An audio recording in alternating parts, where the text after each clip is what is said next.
Otamane kofe jakulu min be ni ale ko na ale banga jamana kono ni am se ka fo bakuru bala ko jakulu min woni ya ga ma woriya so mouvement du 5 juin ni ale gara juin kalo de turu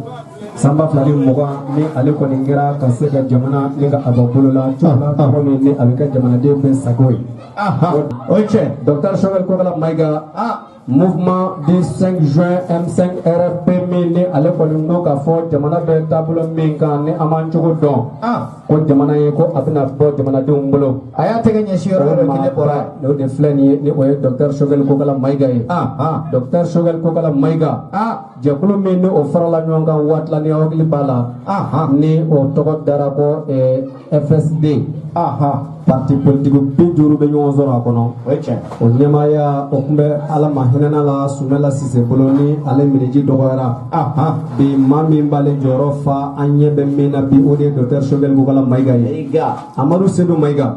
o docteur Choguel Kokala Maiga ko ka fo bi na manya ka fo tote kolokolo la ale doke o ko taru ko o be la kale libo kla ka fo abina gere dugu deuna dugu kono sigida kono du kono gaw koro yirisu ngoro meme jamana donve menu uma famu jamana kula kase ko nyefo o docteur Choguel Kokala Maiga o de fleni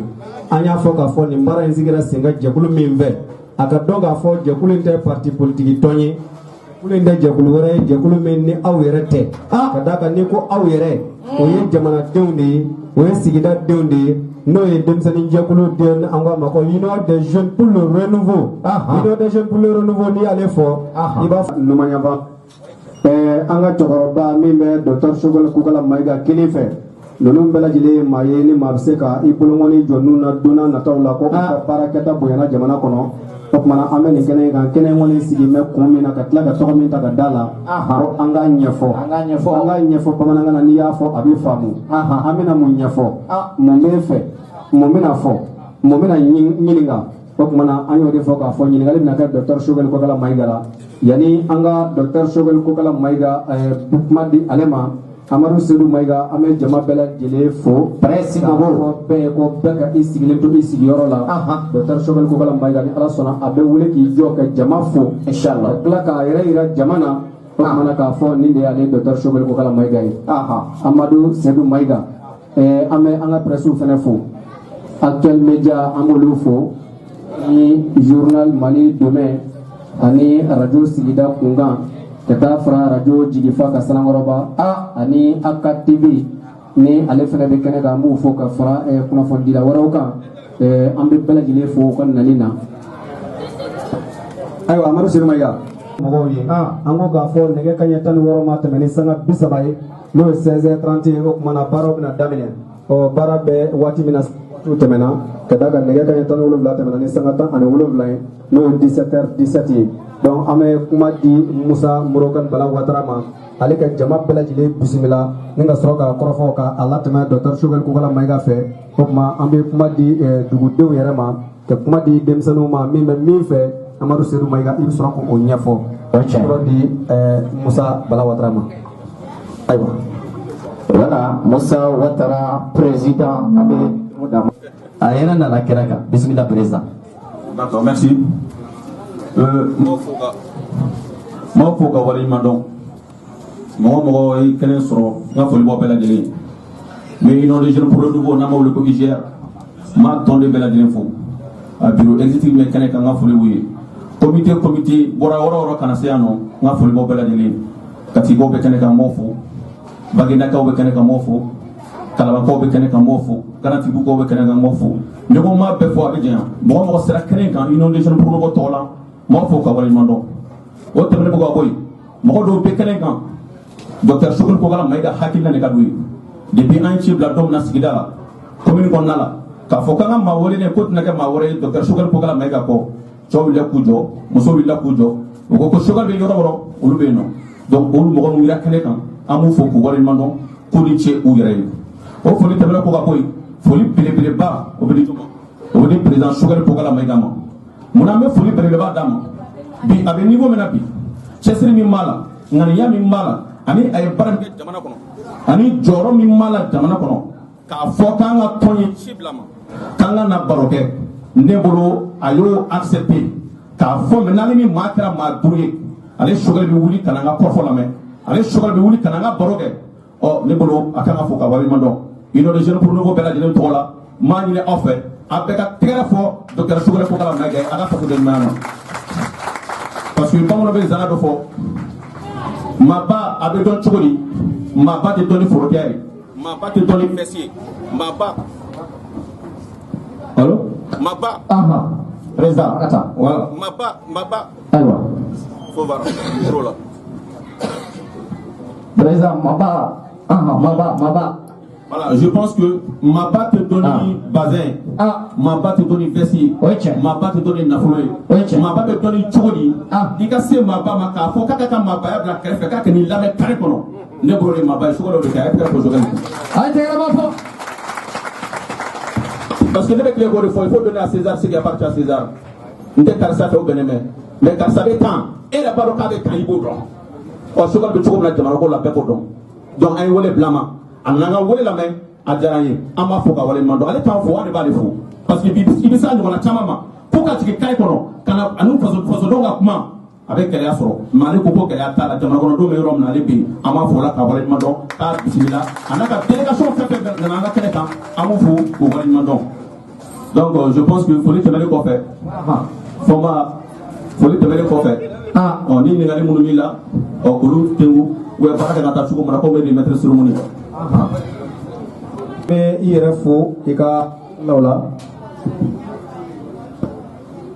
an bɛ i yɛrɛ fo i ka hakililaw la an y'o de fɔ k'a fɔ nin ye Union des jeunes pour le renouveau ɲɛmaa ye ale bɔra ka kɔrɔfɔ min fɔ a ma fɔ kan wɛrɛ la a fɔra bamanankan de la docteur foli o tɛ ban abada sabula maa min bɛ sɔn ka bɔ a ka so ka na i sigi anw cɛla nin cogo in na Musa bɔra ka min fɔ maa caman bɛ yen da caman gosira nka maa min sɔnna ka dayɛlɛ ka lamɛnni kɛ ne maa bɛ fo an bɛ o sɛbɛkɔrɔ fo denw ni i ka se ka sigi ka kuma nka a fɔra an ye k'a fɔ politikimaaw tɛ sɔn kare kɔnɔ taa ma docteur ko k'a fɔ ale bɔra kare kɔnɔ wa ale bɛ segin kare kɔnɔ wa ale na to kare kɔnɔ bada o la docteur Choguel Kokala Mayiga a bɛ fɔ o la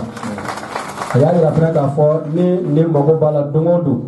a mago b'a la waati o waati a mago b'a la sanga o sanga jamana ko la jamana jɔ ko la jamana kuma na ale docteur Choguel Kokala Mayiga a labɛnnen don ka d'a kan an minnu bɛ yen ni anw ye siniɲɛsigi denmisɛnninw ye fɛn de ka kan ka fɔ an ye fɛn min n'an t'a dɔn an ka se k'a faamu ka se ka an jigi da fɛn kan sini an bɛ se ka fɛn kɛ ni min ye donc o fɔli a n'o ɲɛfɔli o t'ale docteur Choguel Kokala Mayiga sɛgɛn anw ye radio baarakɛlaw ye nka an tɛ radio so kɔnɔ bi an bɛ carré de kɔnɔ an ko k'a fɔ an bɛ kuma di sigida maaw ma kelen kelen ka d'a kan waati dɔw la anw ye maaw kumakan ye anw ye sigida maaw kumada ye nka bi n'a ma ɲɛ k'a fɔ aw yɛrɛ n'a ye ɲɔgɔn ye ni maa min b'a fɛ ka ɲininkali kɛ docteur Choguel Kokala Mayiga la rouge bi yan i b'i tɛgɛ kɔrɔ ta o tuma a b'i tɔgɔ sɛbɛn ni an ye i tɔgɔ sɛbɛn o la ni kuma bɛna di i ma a bɛ d'i ma bonya ni karama kɔnɔ i b'i ka ɲininkali kɛ yan'o cɛ an bɛ docteur Choguel Kokala Mayiga ka kuma di a yɛrɛ ma a ka a yɛrɛ yira jama na k'a yɛrɛ kofɔ jama ye o tuma na an bɛ sɔrɔ ka tɛmɛ ni baara ye.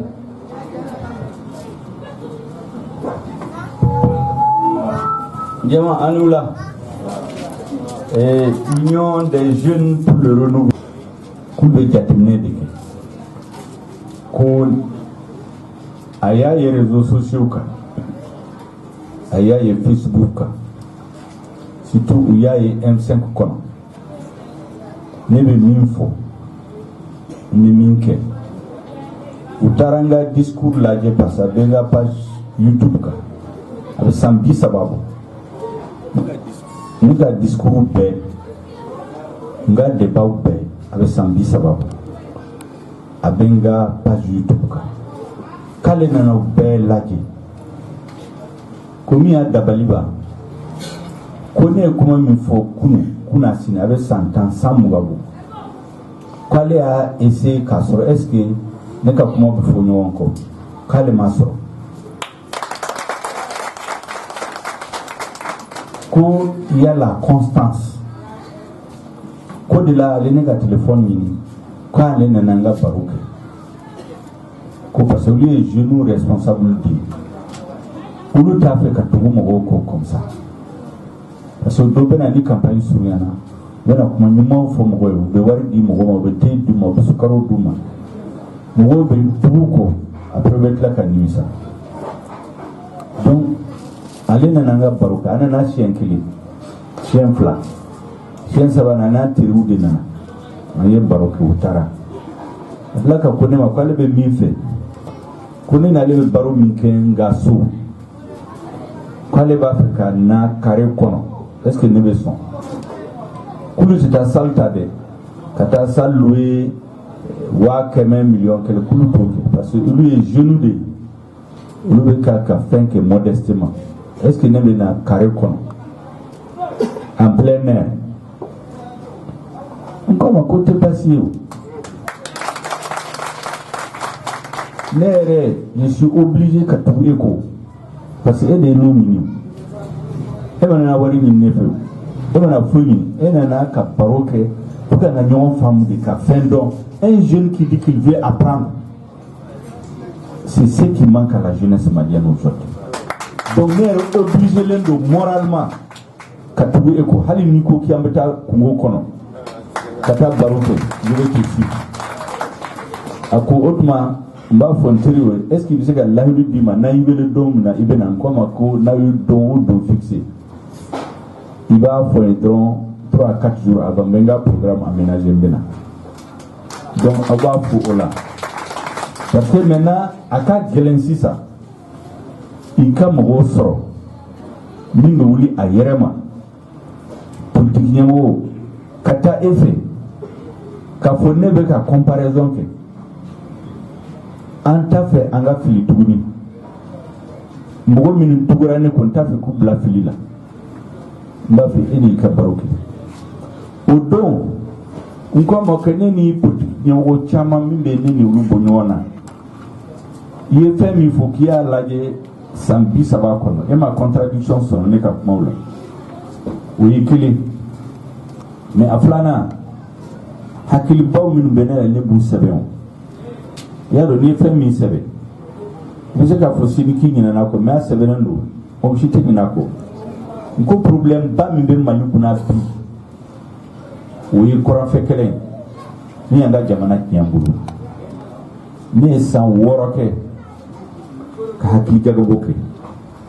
n ko comment se fait-il mali filɛ nin ye maliyɛnw bɛɛ b'a fɔ empire du Ghana empire du Mali empire Songoyi jamana ba cogo di bandiw ni narcotrafiquant 500 olu de b'u kɛnɛma ka danga jamana minɛ la o kɛra cogo di ka sɔrɔ armée b'an bolo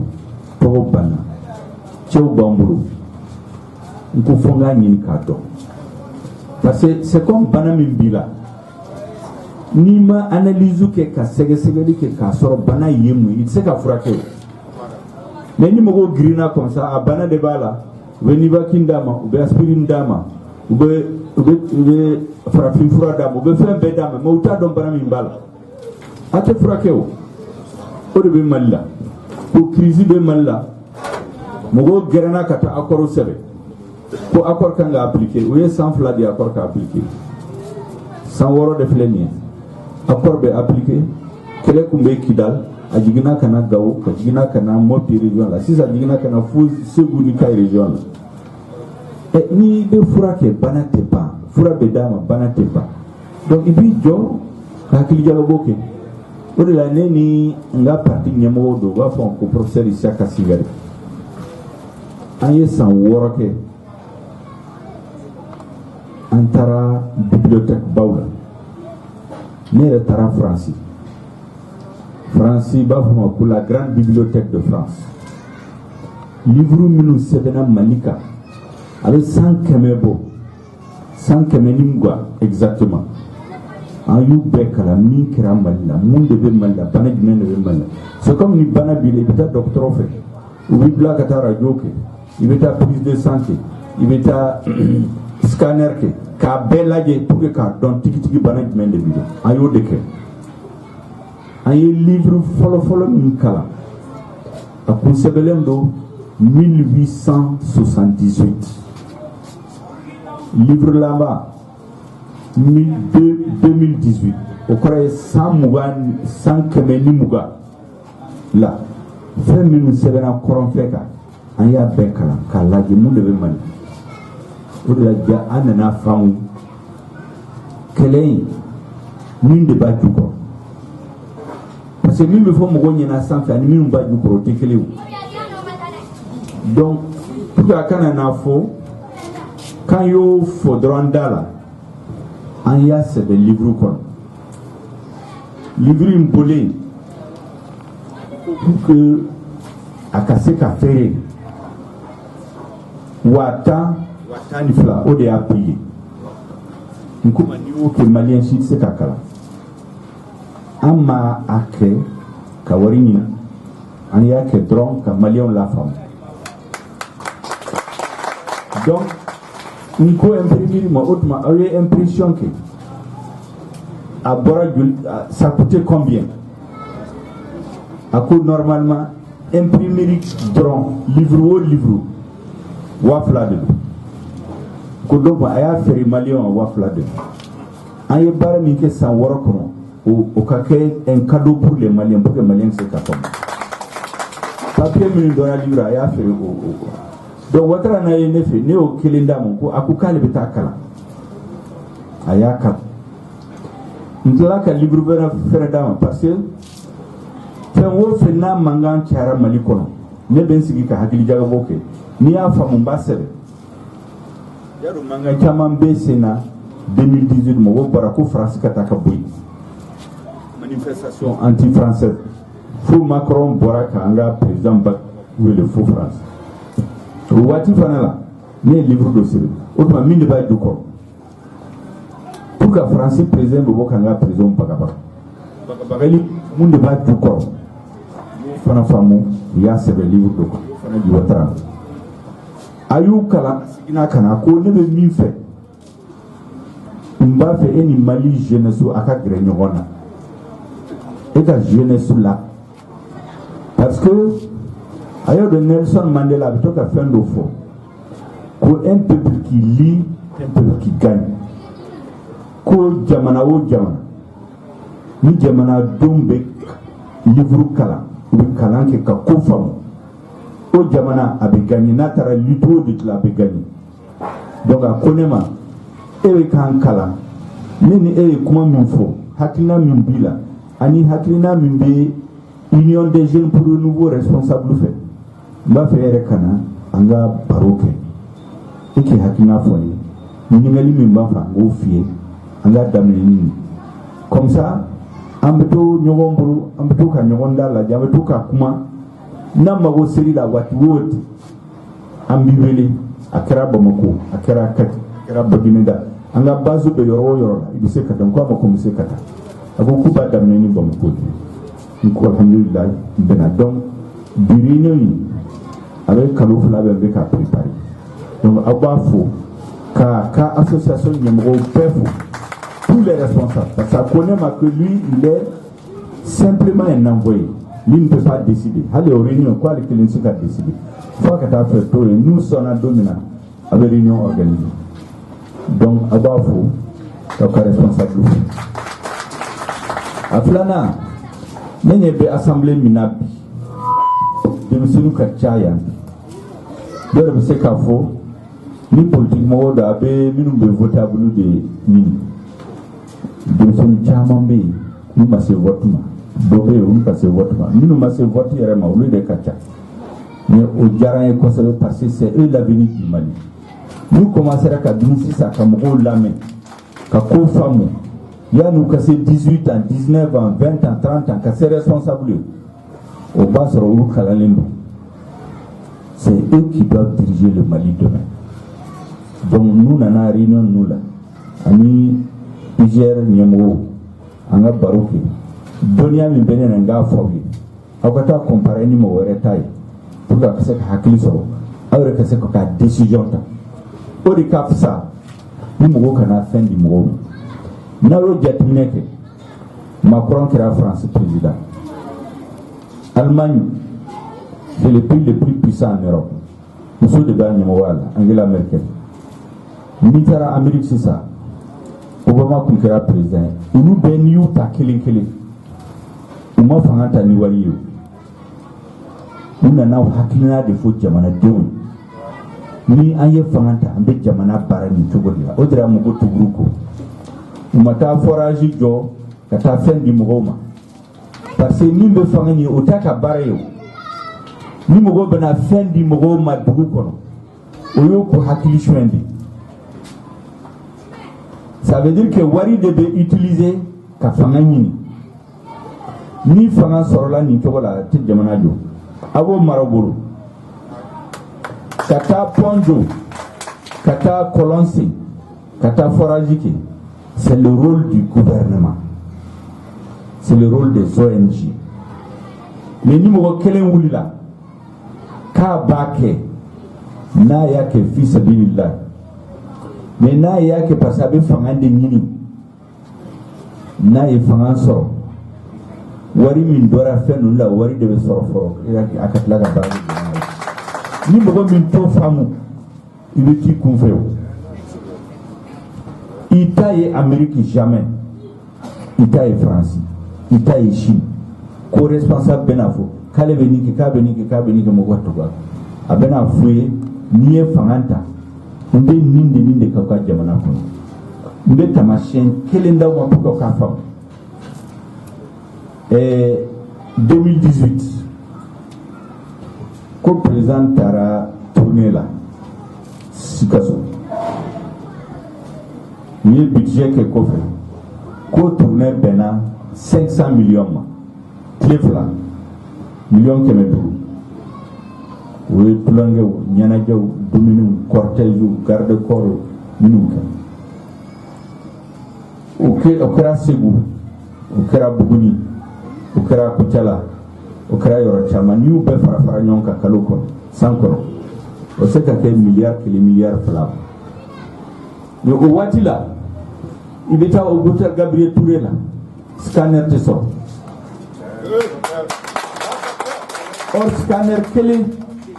a bɛ bɛn entre 200 et 500 millions ça veut dire k'a ye voyage minnu kɛ o bɛ se ka scanner kelen bila hôpital bɛɛ la mais o tɛ kɛ a y'a faamu mais mɔgɔw t'o jate o maintenant ni tournée ninnu bɛ kɛ mɔgɔw dɔw bɛ kɛ u bɛ enveloppe di mɔgɔw ma u bɛ mɔgɔw ka liste kɛ i kɛra jeli o i kɛra dugutigi o i kɛra journaliste o i kɛra mɔgɔ o mɔgɔ n'a bɛ se ka kuma u bɛ taa dɔɔnin d'u ma pour ka tɔgɔ ɲuman fɔ donc jamanadenw olu tɛ jateminɛ kɛ o olu b'a tɔgɔ ɲuman dɔrɔn de dɔn o tɔgɔ ɲuman in sɔrɔ cogo di a filɛ nin ye alors que tɔgɔ ɲuman ko tɛ ni élira ka pan ni jamanadenw y'i élira tɔgɔ ɲuman tɛ tɛmɛ o kan donc i kan ka baara kɛ pour que siɲɛ wɛrɛ u k'a fɔ tiɲɛ yɛrɛ la karisa nana fanga la a bɛ bɔ fanga la nin de farala n ka condition de vie kan a ma se mɔgɔw kana ko fɔ ne bɛ voter ye directement an ma ye Angela Merkel ye ça fait 18 ans a bɛ fanga la olu ka mandat est limité de don o don n'a taara mɔgɔw bɛ voter ye parce que u bɛ sigi u bɛ jateminɛ kɛ k'a bɛna fanga la don min na nin de bɛ n ka jamana kɔnɔ a bɛ bɔ fanga la a ka mandat bannen nin de kɛra n'aw ye million si vous prenez 500 millions o waati la ne bɛ télé lajɛ ko Kidal k'u ye kɔlɔnba dɔ sen 40 millions population bɛɛ farala ɲɔgɔn u y'a kɛ ɲɛnajɛ ba parce que jiko de b'u la o 500 millions tun bɛ se ka o forage ɲɔgɔn joli de kɛ Kidal n'a kun kɛra mɔgɔw tɛna fɔ k'a bɛ marifa ci mɔgɔw min na ko parce que fɛn t'u baara ma k'olu fɛ donc jamana wari a bɛ taa nin de la n'i ye institution ta par exemple i bɛ haute cour de justice ta o ye député dama faralen ɲɔgɔn kan ko ni président ye tiɲɛni kɛ k'olu de b'a kiiri président bɛ se ka san 10 kɛ kiiri foyi tɛ kɛ a ma deli k'a kɛ kabini 91 fo sa a bɛ constitution na mais haute cour de justice san o san entre 800 millions et 1 milliard o de bɛ d'u ma u ka budget san o san entre 800 millions et 1 milliard mais a tɛ kɛ foyi mɔgɔ dama dama b'a tila ni ɲɔgɔn cɛ u b'u ka mission kɛ u bɛ taa section la u bɛ taa ka yɔrɔ la u bɛ enveloppe di moriw ma jeliw ma mɔgɔw ma donc u b'u tɛgɛrɛ fɔ u bɛ vote ye o de la jamana tɛ baara o min bɛ ne ni fangatigi ninnu bila ɲɔgɔn na o de ye nin ye n kuma an ka tiɲɛ de fɔ jamanadenw u ka tugu kɔ k'a fɔ n'i ye fanga ta o filɛ nin ye ili minnu delila ka baara kɛ minnu delila par exemple ka taa fonction baw la i kɛra directeur ye i kɛra ministre ye e ye baara jumɛn de kɛ o waati la ceux qui ont eu la chance parce que dɔw bɛ yen ils n'ont pas eu la chance d'être ministre donc olu mɔgɔw bɛ se ka da u ka kumaw dɔrɔn de la mais minnu ye chance sɔrɔ u ye responsabilité occupé olu bɛ se ka mun de yira k'a fɔ ne kɛra directeur ye n kɛra ministre ye i ye baara min kɛ a filɛ nin ye donc ni ne kɛra président ye fana n bɛ dɔ fara o kan a caman se k'o kɛ o de kama a bɛ kalo 5 bɔ journaliste dɔ ye fɛn dɔ kalan Facebook kan ne kan comme Ouattara y'a kɛ Ouattara y'a ye n ka page YouTube a nana ne fɛ ko kuma caman bɛ ka fɔ e kan mais ne y'i ka vidéo ninnu lajɛ est ce que n bɛ se ka ɲininkali kɛ e fɛ n'i b'a fɔ bamanankan na e yɛrɛ ye poste minnu occupé kabini commencera ka baara kɛ e ye mun de baara jumɛn de kɛ Mali la i bɛ se k'o fɔ maliyɛnw ye n ko a ma ko n tɛ se k'o fɔ parce que n t'a fɛ k'an yɛrɛ fɔ a ko non le monde a changé maintenant n'i yɛrɛ m'i yɛrɛ fɔ minnu b'a fɛ k'i tɔgɔ tiɲɛ olu de ka kuma bɛ to mɔgɔ hakɛ donc f'i k'i yɛrɛ fɔ a ye kalo 2 kɛ négociation après n sɔnna ma a nalen ne ye kuma minnu fɔ a ye k'an to directorial la k'an to ministériel la siɲɛ 1 k'an to ministériel la siɲɛ 2 k'an to directorial la i ye fɛn minnu kɛ y'u fɔ a ye ko b'a fɔ ko politique mɔgɔw de bɛ ka jamana tiɲɛ n ko n t'a fɔ ko politique mɔgɔw tɛ jamana tiɲɛ ne kɔni ma tiɲɛni kɛ yɔrɔ si la parce que ka sababu yir'i la n kɛra ministre siɲɛ 2 directeur siɲɛ 2 n ka ministre laban n ye san 1 ni kalo 5 k'a la président ye contrôle général d'état de bila ka na ka sɛgɛsɛgɛli kɛ contrôle 6 ka ne ka gestion contrôle mission 6 de nana kalo 6 kɔnɔ ka sɛgɛsɛgɛli kɛ ni tiɲɛni kun kɛra o kun bɛ mɛn nɛ o ma deli ka kɛ ministre si la kabini Mali indépendance ta a tɛ yen n ka ma tamasiyɛn 2 ye nin transition 2013 u ye vérificateur bila ka na a ye kalo 2 kɛ ka ne ka gestion sɛgɛsɛgɛ kalo 2 transition 2013 a rapport bɛ n bolo ma fɛn sɔrɔ wari ma tiɲɛ ne ka rapport si tɛ juge bolo k'a fɔ k'u bɛ minɛ o la n'a bɛ juge bolo galon de b'a la mais k'a fɔ ko wari suyɛna plusieurs milliards o tɛ yen o ye transition 2013 yanni a tɛ ka bɔ fanga la 2011 a ye contrôle général d'état bila ka na u ye kalo 8 kɛ n ka bureau la ka sɛgɛsɛgɛli kɛ donc a ma se ne ka mɔgɔw jaabi minnu bɛ kuma fɔ ko politique mɔgɔw de bɛ nin kɛ o de bɛ nin kɛ a ma se ne k'u jaabi rapport bɛ yen o ye kelen a filanan u ye tɔgɔ d'u ma kabini ne ye baara daminɛ ne ye mɔgɔ o mɔgɔ min ye baara kɛ a kɛra n ka directeur o a kɛra n ka supérieur cogo o cogo ne yɛrɛ kɛra directeur ka kɛra min ye mɔgɔ min ye baara kɛ sous mes ordres u y'u bɛɛ tɔgɔ d'u ma k'aw ka t'u interroger kelen kelen u hakilina ye mun n ko ne bɛ se k'o de f'aw ye mais mɔgɔ minnu bɛ kuma minnu bɛ fɛ kɛrɛfɛ jugu bɛ kuma minnu fɛ kɛrɛfɛ ne t'o jate o vidéo in u y'a bila réseau kan est ce que aw b'a dɔn en une semaine kelen kɔnɔ mɔgɔ 100,000 de y'a ye 100,000 personnes olu de y'a ye parce que min y'a ye dɔrɔn a b'a teri wele a bɛ Amérique a bɛ e ka vidéo in lajɛ mɔgɔw commencera k'an wele ko jaawe min f'an ye e kan k'a bɛɛ nkalon n ko ma n'i y'a ye i y'a bila réseau kan c'est à dire que n b'a dɔn mɔgɔ si tɛ se ka sɔsɔli k'a la o mɔgɔ caman tilala k'an wele ka na so k'u b'a fɛ n ka baro kɛ kuba ka famu fo M5 ko inana faraka M5 ko yere kele kono anga responsable min be M5 nyemoya ngo chama yu don bu don korole mais wu don kateme min bu don to mina korole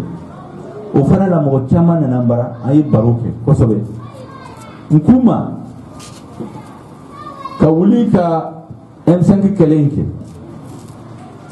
beni naniado ne ko nana kelen c'est pas parce que ne be ka contrôler en tant que personne o te ne na lecho ibeka yere don dola a démissionnaire ka bo ademara do ero ko ku ya gen 2000 l'an 2000 ça fait 2020 avec Samugabo au don mo kele min faralaka o yene il était seul ne tarafa aller ni amusu dron le kumbe donc nema faraka parce que mbado ka be fanso o ya farani fangam blala nyona antila ka ketiri Soumaïla Sissé ala mahinala encore ne farala Soumaïla ka entre les deux tours o ya soro ne kumba don kuba namaraw donc ne ma faraka parce que mbado ka be fangata ya fara mu farala kan ka soro be geleyala parce que le score min dama au premier tour 18% Galondo il y a qu'à chiffre yelema normalement Soumaïla était le premier il y a qu'à victoire Bochala donc bas donc au deuxième tour là avait perdu mais nana faraka personne qui va faire anga tege di nyoma ka tien walia donc même si tu vous moko parce que fangam babulu c'est comme nous be fangala ni ne kombol bulla ka tout no fait ay place bima peut-être ngo place do dimao pour que nega M5 di enfant ne maçon nkuma naba kana barake anga ke tliaka na yake tliaka hali ni ntaka gouvernement la ne ba soutenir ay ibeka soutenir 2013 deuxième parce que mogo nyana ibeka gagner la 77% mogo benina au premier tour ni mis sur le premier tour o de itaye hier da halala o de itaye mis sur le premier tour là deuxième tour là ni mo bare farale ka o bebe kay premier tour là sada su kumba soutenir dine nyama kumba soutenir opérateur kono kumba soutenir communauté internationale kumba soutenir sous-région président be kumba soutenir mais il a eu 39%. Il y a beaucoup de gens qui ont de voter. Donc, majoritairement voté. Il a eu 39% au premier tour. Mogo folo min farala pour le deuxième tour est né. Akira président. Ne mata fait que place ni madwa ka gouvernement là. Tatambi ka gouvernement sikira ne mata là. Musa maraka gouvernement ne mata là. Même continuera ka soutenir parce que wati la ne na besirani manka. Faut 2015. Premier ministre nommera à la mahina la Modibo Keita. Allez dire yemwili. Doit faire ka do gouvernement là. Quoi ma combena et voir. Ninga parti cadre au CV parce que mba fika mugwere black ata gouvernement. Akone mako baraka chabruka bengwele wulafe. Anga nyongwe wulafe be 17h ay wele. Akoma tiere la. Ne matan soro ki wele. Mais président ni en kumana ambiteli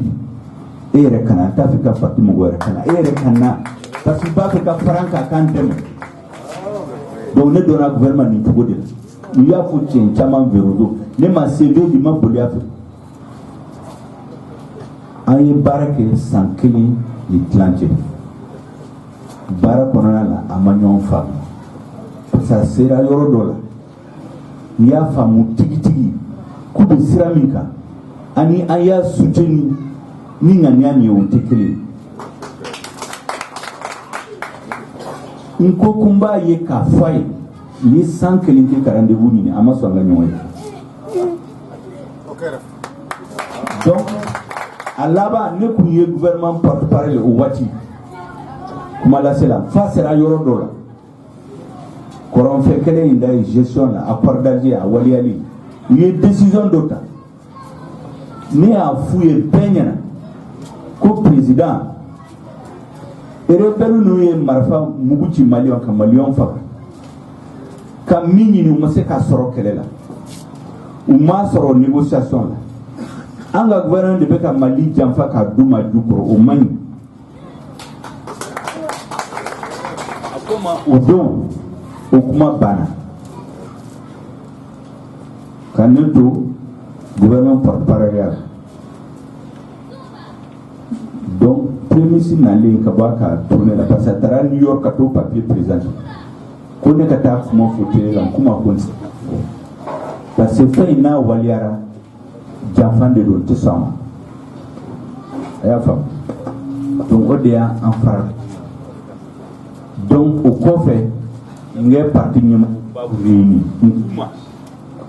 même c'est qu'à tout le gouvernement là parce que Besramika j'enfant sera de tout. Il y a essayé qu'à président voir qu'à n'y a pas à son camp d'histoire. Donc si ça, n'y avait pas. Mais il t'a fait qu'à boni mangaï, m'a fait qu'à bohorayal, les papiers pour comme beau gouvernement là, pour des raisons personnelles. Et puis n'importe quoi, il peut comment faut président mandat qu'à bas. Bon, si on a faut connaître des appels à quelqu'un mandat réussi, même le gouvernement bien si il peut comment faut 2018. Le gouvernement de coin ni à 7. Hali ni ma comment manga me boire la coffre. Donc et qu'on a 7. Il y a comment nous faillir ni au faut conseil des ministres à président et rien.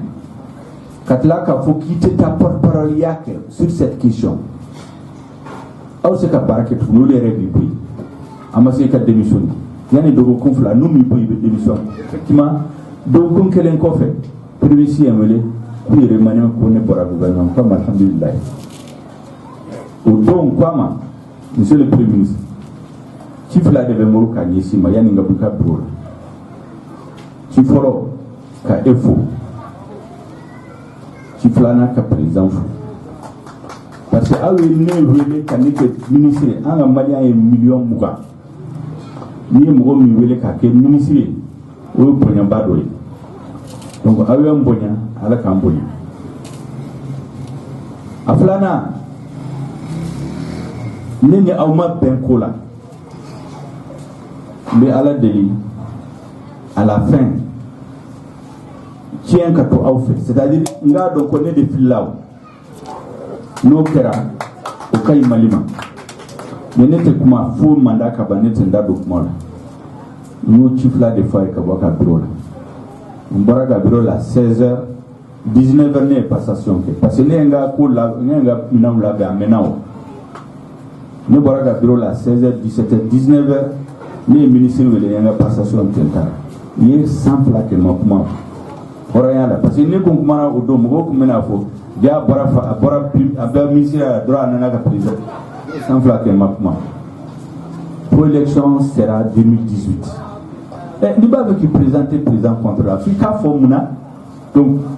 au-delà, nous commencerons à gagner Fomuna pour qu'on ait maçon ama. Pour que nous kafa ne ma blague contre la comme ça. Parce que nous avons fait tigi preuve bien boulot. Quoi avec la parole que tu veux maintenant au Béjamana d'Afrique, à la bande de Mali Betou. Parce que ben enfant la domine quel est combien Kidal Dron ne bora en 2014 yenga mobilita kata fonga so à Gao en Songo. J'ai traversé tout le pays avec ma famille. On a fait 2 semaines en travaux Niger Kassigikan la fière comme l'Europe et la Fokidal 2013 anana fonga la domine et 2020 quel est Digina kana Gao kana Tombouctou kana mobti faut que mo be kan nyom fa dongolo fa ali be ka tien kata donc ça veut dire que aka baraki to mani oui kele aflana transition de ban domina sanowo nunu ni donkunda oui budget ke ko parce que ka bi Moussa Bora fa na mo jatemine ke investissement maké armée là kele minon massa cartouche massa avion massa hélicoptère massa discipline nana indiscipline nana mogo min kadi mogo yu boku bu dembla armée la ka indiscipline président ya des ministres bu dembla armée la discipline cité armée la Mogo be monter en grade comme ça généraux hakem be malla o be tame min be Afrique de l'Ouest jamana u bele ni fara nyonka colonel ko ni o tabaye donc ye armée tieni togo de la kele minante sans foite ça donc ko pour que kele minan nyuman ça ils ont fait un budget de 400 milliards ça nous on donc na nombe fuma milliards kemenani ou de sebena kabla à la fin de la transition. Parce que les minants qui Mali pour corroler, la puissance de feu du Mali, c'est-à-dire Mali donne à quelle minant, parce qu'il y a une génica, ni moi diamano befra l'ignoka, nous befra l'ignoka de la puissance de feu du Mali seul était supérieure à tous les autres réunis. Nous avons fait la domine. Moi je sais que ce soit là. Katamashien kelendawma tubabu nuna terroriste nunu genka bo malla unana tubabu nunu genka bo ka terroriste nunu genka bo malla unana ni avion vla borakat kanu bombarder kona avion vla bora France kanu bombarder Jabali o avion sugu bisa baka futa fo bina ni kumbe mali bor musa bo fa la domine ono gon kelen tinti Afrique de l'Ouest jamana shibolo Nigeria de dama lo do Nigeria drone le bol o avion tarami o ko blende si ça veut ga blende en carton iramu o blendo hakemi mbambulu charda so min mbambulu bo ko ordre de Staline mais ateseka foere o tarami donc on a nous sango ko kupi ka armée la Corée il faut 400 milliards ko tale ibekana ibeka ko 400 milliards tabo faut 1230 milliards milliards bakili milliards kemefla milliards bisaba ako ko debe Mali armée Congo nyanabo utara assemblée là hali opposition où il y a voté pour Mali, Malion Besson, Walim Kadouma, Kamali Bonovalatro. Anana Miye, Wari Dira, la Canabalia de Duguya Kata, Dongodo. Donc, c'est que l'Ikera, Mundikera, Yanana Miye, Wari Fambabe, Abe Manamura. Les tamashien dama de kuma minun foya ne te propagande la nte mogo doya nte mogo nini ne be min foyo papio de b parce que ni malion ta fama en politique mogo sugu fla de be donc bena ibeka nini ba doya mais c'est le youtube ne ta nini ne be les faits ne tamashien dama Mali kabo ni pankruti bolo ka keleke itse ka keo aya ye télé la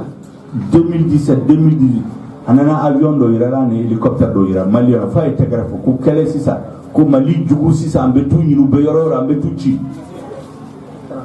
ko be télégraphe kuma ko fa anana mum don ja pankuru mi ira la atseka barake wari bora par exemple wari bora ke hélicoptère woro de ça hélicoptère woro kura wari bengana mura hélicoptère d'occasion fla yo de ça ni peinture kaka wiya iretere la mgo etegere fo malion sigile wiya itela malion ta don kati barake o ana na don ko fe ko wari ngana mura hélicoptère massa donc le minauti avion ko na wiye wari boka avion nani avion woro de ça avion nani de nana afla awari tunna avion nani munana normalement minu fara député ou kanga keleke choufe tlefe dia le système de viseur nocturne mindira malima katala donc comment minu fara malien ani mimbe au tekili il veut dire camion de transporteur nous le soda se transporter Nitara sans sur le marché international à 101 millions binani on a facturé million kemenani ka wari bo gouvernement kesla ka bo kanani hamia ka citerne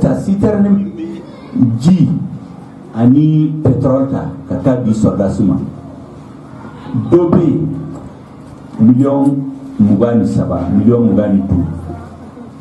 utaru facturé 200 millions ka wari bo kesla donc niveau kalama auta kalama jamna donta mais be politique la ibo kalama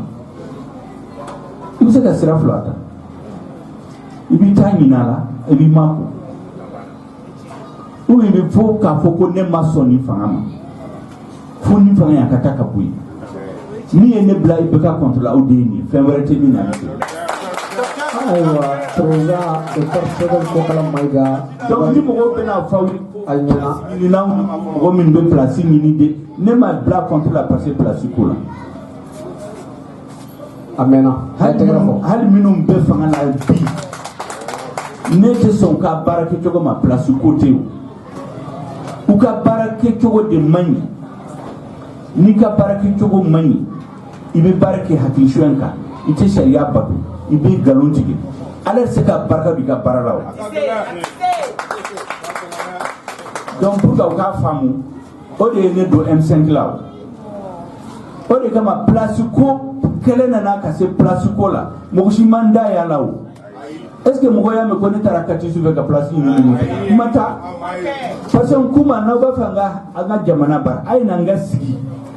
aw ni aw minu ye changement ke an be conflanu an ga sigi aw hakina yi muye an wula ke be ka fo fanga la na yu faranyonka otuma an be se ka sababu soro pourquoi yelema kera ama kera parce que be ka contrôler en tant que personne ba famille kon mais yelema kanga do kola yelema minu kanga do flenia o yekeli aflana bare men be kanga boloda pour que kalo fla kono malion be ka a tiere la minu yi be ka bu fangala u kuma fe la maka do kola ango bara au moins bara nani durno ango cité anga se ku walia nam benoka aman sisa bara mina jumende kanga sorambolo kanunu ay minfo au point de ku walia oui institution de la transition président de la transition gouvernement et conseil national de transition. Est-ce que vous femme c'est ça moi là. Donc au papier où nam benoka ambe institution de musique n'entela au bar la mogo minu kanga siri place là au kanogon parce que nae mogo wele kan abado anana baramuna ambe ben président ambe ben président ambe ben place là mais au ba fa ka chogo mina anga place tlatla an nyongon che folo katla ga barada mina tiketa ni o de foué akati en réunion officielle cabinet au foué o de media a chamayi parce que lunya na ambe be kere la place no febe donc a bara folo e anga place tla nkuma kentola M5 comité stratégique kwa le tola donc pour ka famu fama le balia minana ani wulice o de ni kabno kera utara ka mogo wele kele minu be place fe ka place duma ka ni place diruma ka gouvernement formé pour ka famu kele foiti neni transition moti mais ube bara mina ani malo e kele ke min kama o tisira kele la ko ni kama bimbe to ka fo be bebla défi la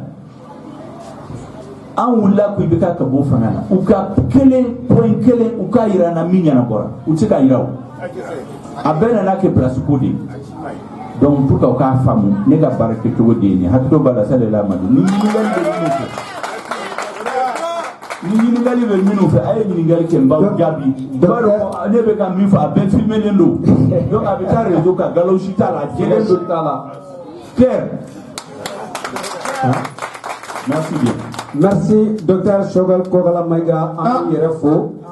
Amadou Sedou Maïga ko fana ko zere be bako o ye tiɲɛ i b'a ɲininkali kɛ bonya kɔnɔ o ye tiɲɛ ka d'a kan waati bɛ ka taa an ka da girinda la tuguni o ye tiɲɛ micro di ko tɔgɔ sɛbɛn président ma Modibo Kane Bala Watara micro d'a ma dakuru ɲɛnama dɔ min b'a fɛ a k'o ɲɛfɔ an ka sɔrɔ ka ɲininkali di mɔgɔ ma ka d'a kan waati bɛ ka taa ok d'accord micro d'a ma docteur an b'i fo ka tila k'i fo oui parce que an ka association an ye nin baara daminɛ ko jumɛn kama ka tila k'a tɔgɔ kɛ ko parlons-en o tɛ dɔwɛrɛ ye an k'a ɲɛfɔ ɲɛfɔli kɔnɔna na ɲana yɛrɛ ka ɲininkaliw sɛbɛn président na président yɛrɛ y'a da don ko caman na k'o fɔ bon komi su bɛ ka taa an bɛna question minnu poser président ko an yɛrɛ ka tɔn tɔgɔ la an b'olu to yen jama min nalen don ɲininkali minnu b'u bolo jamana ko la M5 ko la transition ko la accord d'Alger ko la u bɛ fɛ ka fɛn dɔn jamana ko la Buguni karama kɔnɔna la o k'a se k'o question poser. merci. k'a fɔ a fɔra fɛn fɛn ye bɛɛ b'a faamu o ye tiɲɛ a ka kuma la a ko k'a fɔ ko a ye denmisɛnnin minnu ye a nisɔndiyara o ye tiɲɛ ka d'a kan n'a ma ɲɛ k'a fɔ jamana siniɲɛsigi ye denmisɛnninw ye ale bɛ nimisiwasa sɔrɔ k'a fɔ denmisɛnninw ye kɛnɛ sɔrɔ o ye tiɲɛ minnu tɔgɔ sɛbɛnna ale ɲini an fɛ o de ye Abubakar Sako Maraka Fama AKA TV ɲamaba Maraka Fama Abubakar Sako Alakama TV jama salamu ka foli di an fa n'an ka cɛkɔrɔba ma n'o ye Dr Choguel Kokala Maïga kosɛbɛ a ye fɛn fɔ san ye min faamu ne ye Abubakar Sako ye n ye radio baarakɛla ye kosɛbɛ kɔfɛ n ye baarakɛla ye AKA TV kɔnɔ mouvement nin yɛrɛ waati bɛnkɛ ne yɛrɛ hakili tun b'a sɔn kosɛbɛ nka tagali ɲɛfɛ ne y'a dɔn ko Dr Choguel a ta ti nata ye a dɔ la parce que fɛn minnu proposé la yen ni jamana tun tɛ seulement sɔrɔ a fana tun ye sɔrɔ a yɛrɛ bɔ jaati ɲininkali fɔlɔ min bɛ ne bolo ne b'a fɛ k'a kɛ yala Dr Choguel Kokala n'o ye an fa ye kosɛbɛ yala M5RFP ni Imam Mahamudu Dicko toujours relation bɛ wuyati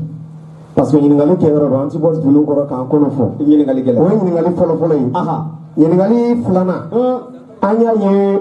Dr Choguel bɔra ka kuma zona reporter la démolition min kɛla n'o ye yɔrɔ minnu ci la an y'a ye kuma caman fɔ a la en même temps kumana radio ɲɛta kan kosɛbɛ an bɛ ɲɛmakɔrɔ de fana bi peut-être nin jama in na a dɔ b'a la donc ne b'a fɛ k'a dɔn parce que a ko a bɛ jamana kɛlɛ de la a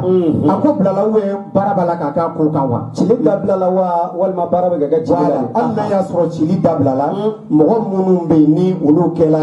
mɔgɔ bɔnnanɛw ye a ko kɔnɔ yala olu ka hakɛ a ko bɛ docteur bolo cogo jumɛn na ayiwa o ye ɲininkali filanan ye ɲininkali sabanan min bolo sisan ka kɛ docteur la yala an bɛ se k'a dɔn wa parce que docteur bɛ ka nin min kɛ a ko campagne na a tɛ se ka kɛ ka wari di jamanadenw ma a ye min fɔ effectivement tiɲɛ don i bɛ wari min bɔ i bɛ tila k'o ɲini k'o ladon kosɛbɛ n'an b'a fɛ k'a dɔn nin bɛɛ kɔfɛ candidature la Dr Choguel Kokala Maïga b'a la wa walima mɔgɔ de b'u bolo min bɛ nu présenter élection présidentielle la ne ɲininkali saba de bɛ n bolo hakɛto bɛ nin kan sabula bɛ fɔ datigi kɔfɛ maa filanan o ye Samba Jara bɛ Samba Jara Abula de wa an ka tɛmɛ Haidara Mohamed Sherif Haidara na Mohamed Sherifu Haidara Usmani Madani Haidara bi denmisɛnnin ye sini makɔrɔba ye n'a ye fɛ ta ijo yabɛ na ijo ya ayiwa docteur bi ɲɛ Mohamed Sherifu Haidara i ɲɛsin Dr Choguel Kokala Maïga ma o de la i bɛ se k'i ta fɔ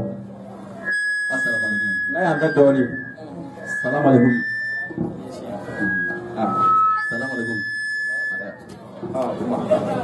jama silamɛ an la ne fa ani ne bɛnkɛ i Maïga ne ye Seko Mahamadu Lamine Haidara mɔden ka bɔ Tumutu Zarika in na ne fa dɔ ye Kuntalakaw ye jamana ɲɛmaaw filɛ ka dugawu k'an ye jamana ɲɛmaaw dugawu ka kɛ nka ko caman bɛ jamana kɔnɔ n'an b'o fɔ ɲɔgɔn ye o ma ye denmisɛnnin tɛ mɔgɔkɔrɔba cɛ an bɛnbaw olu ka kɛwalew fɔra ka don an tulo la kosɛbɛ n'an ma taa ni Ala ka sariya ye Mali tigi la an ɲinɛ ni Ala ka kumakan kɔ dɛ an bɛ ti seli dɛ maa ni mɔni kɛlɛ don ko caman kɛra dɛ o kɛra aw ɲinɛna cɛw kɔ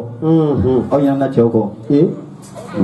a ye cɛw wele a ye Mali selekera ni cɛw wele k'u ka na nin tɛ mɔgɔ kelen kungo ye bilen sɔrɔsi 100 ni kɔ a gɛlɛya 2012 ne yɛrɛ terikɛ kɔrɔkɛ dɔ bana la a bɛ sɔkɔrɔ di ala ka hinɛ mali sɔrɔsiw bɛɛ la an bɛ armée fo cɛw bɛ yen dɛ minnu sara kɔni ne fa ne bɛnkɛ Alpha ye mali armée bɛɛ fili ne ma t'a f'i ye ne b'a f'i ye bi mali armée maaw tigɛra dɔw feerela an ka sous-région jamana dɔw ma an bɛɛ b'a kalama ne ye san 6 de kɛ Kati kan kɔnɔ Sunjata Keyita wallahi n'i yɛlɛla Kati kan kɔnɔ i bɛ mali tiɲɛ dɔn wallahi mali armée feerela dɛ dɔw détachera nɛgɛkolon na ka jigin sanafara fɛ mali maa caman b'a kalama a ye sabali a ye cɛw wele aw seli o seli a ye dugawu kɛ mali ye an kana ɲinɛ mali kɔ tumutu mɔgɔw bɛ ka sa diɲɛ don o don an bɛ Bamakɔ yan an bɛ munumunu na an t'a dɔn ko fiɲɛ cira an ɲinɛna ala kɔ ne fa ne bɛnkɛ n'a tigira jama silamɛya la a ye yafa n ma den a ye yafa kɛra i Mayiga ale ta Thierno Rojo ni ye jɔn ye a ye verre di yan i jɔ n ka verre don voilà a ye fɛn d'a ma ayiwa ne politiki maa bɛ maa ɲɛ bila n yɛrɛ ɲɛ dagoya mɛ o Allô, u ka bɛɛ tulo b'i la secrétaire Choguel Maïga. a tulo b'i la Bon, vraiment, an kɔni ye kumaw lamɛn, an ye kuma caman faamu a ka ko la, mais an yɛrɛ ni hakilina dɔ sigilen don Mali ko in na quoi. bisimila Bon, an kɔni ka jateminɛ la, Mali bɛ janfa de kɔnɔ. Malidenw yɛrɛ de bɛ ɲɔgɔn na. O kuma de tɛ fɔ la, Malidenw yɛrɛ de bɛ ɲɔgɔn na, u yɛrɛ de bɛ guerre la, u yɛrɛ dama. U ni ɲɔgɔn cɛ, kɔrɔfɛla dɔrɔn tɛ, tile bin ni kɔrɔfɛ, centre, a bɛɛ de don. A bɛɛ de don, Maliyɛnw de bɛ ɲɔgɔn na. Donc dɔw bɛ tiɲɛli kɛ, sigi bɛ kɛ k'olu lajɛ, regroupement bɛ kɛ, ko pour que ka fɛn minɛnw la jamana bɛ se ka taa yɔrɔ sɔrɔ cogo min na, minnu tɔɔrɔlen don olu bɛ se ka baara kɛ yɔrɔ sɔrɔ cogo min na. Ban bɛ ko ma, système kelen bɛ tila tuguni k'i imposer tuguni. Yala an bɛna to ka continuer ka sigi k'o lajɛ nin cogo nin na wa?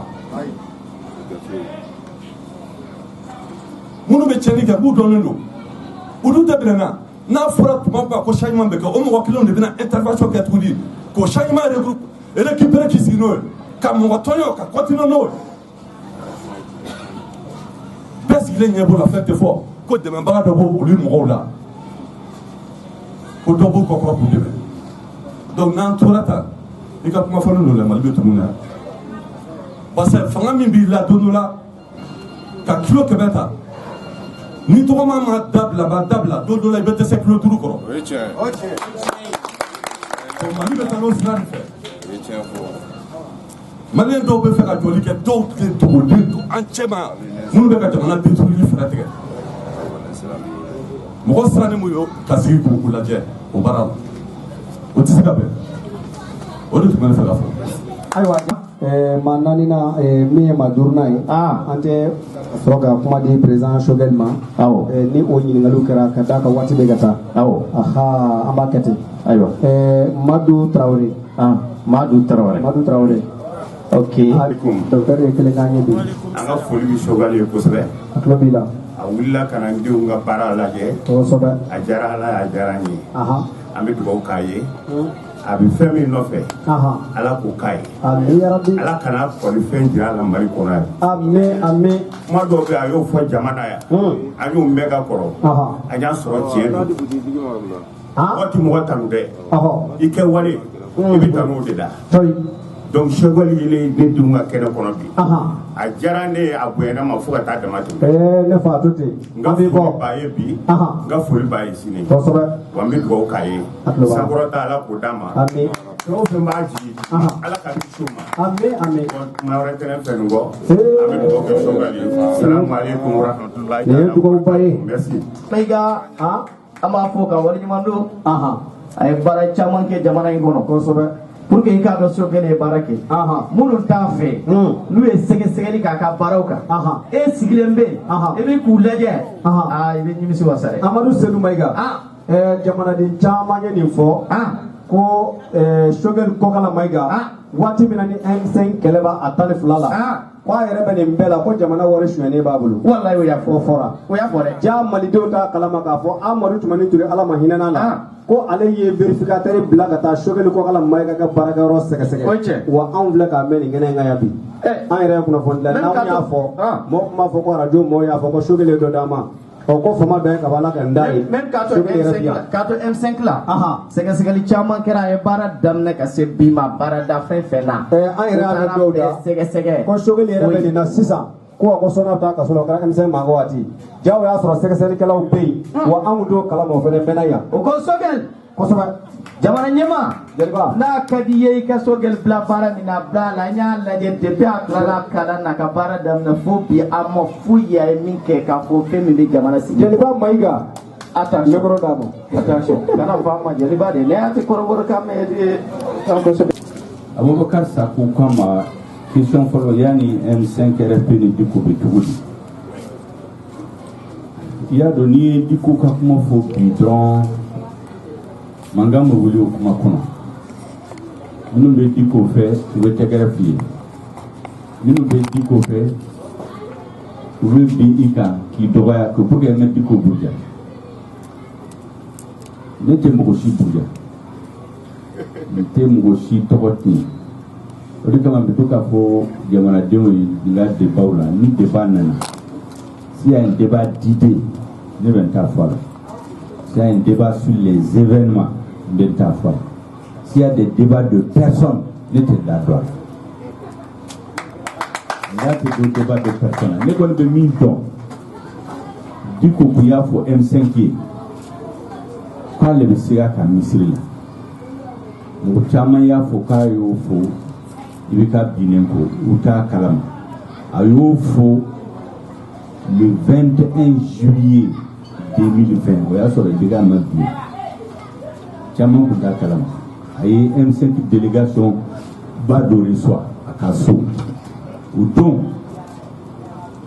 a ko a ma ko pression caman b'ale kan k'ale sera yɔrɔ min na ale b'a fɛ an ka démission in ko an k'a bila o y'a sɔrɔ mois de juin a y'o kuma kelen fɔ an ye fin juin ko an ka mémorandum bila